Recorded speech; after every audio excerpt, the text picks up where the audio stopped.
네, 집단 감염 상황이 가장 심각한 건 수도권입니다. 현대백화점 무역센터점에서 48명 감염이 발생했고 주점, 직장, 학원, 학교 할 것 없이 각종 다중이용시설에서 지금 확진자가 속출하고 있습니다. 네, 자세한 소식 현장 나가 있는 취재기자 연결해서 알아보겠습니다. 황보혜경 기자.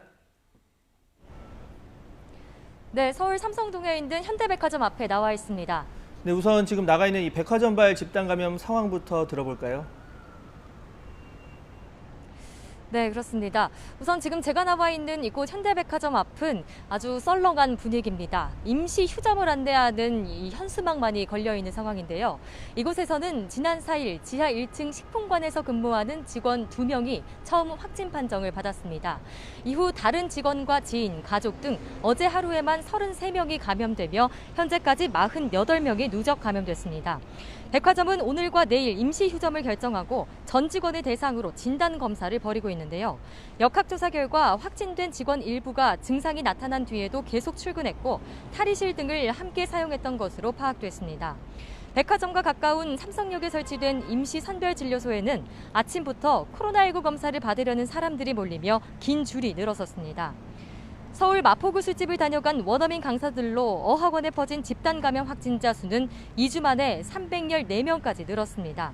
인천 미추홀구 초등학교에서도 이틀 전 학생 2명이 처음 확진된 이후 계속해서 감염이 추가되며 41명이 나왔습니다.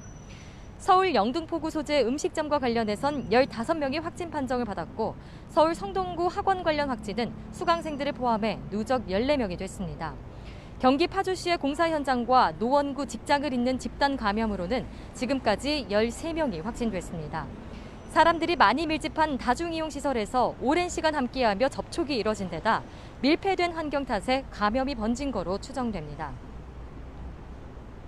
네, 거리두기는 지금의 체제가 일주일 더 연장이 됐는데요. 수도권 자영업자들의 반응 어떻습니까? 네, 수도권에 완화된 거리두기를 적용해 매출 회복을 기대했던 자영업자들은 이번 결정에 대부분 아쉬워하고 있습니다. 또 당장 내야 할 가게 임대료와 또 직원들 임금 걱정이 눈앞에 가린다는 건데요.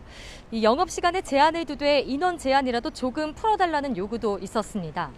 반면 일시적으로 방역을 강화해 심각한 확산세를 빨리 잡는 게 더 낫다는 자영업자들의 반응도 있습니다. 괜히 완화했다가 확진자가 급증하면 오히려 매출에 악영향을 준다는 겁니다. 시민들은 확진자가 1000명을 훌쩍 넘는 상황에서 대규모 유행으로 번질까 방역 고삐를 죄어야 한다는 목소리가 큽니다. 이와 함께 정부가 거리두기 완화 기대감을 불러일으켜 방역 의식을 느슨하게 했다는 지적도 나옵니다. 지금까지 서울 삼성동 현대백화점 앞에서 YTN 황보혜경입니다.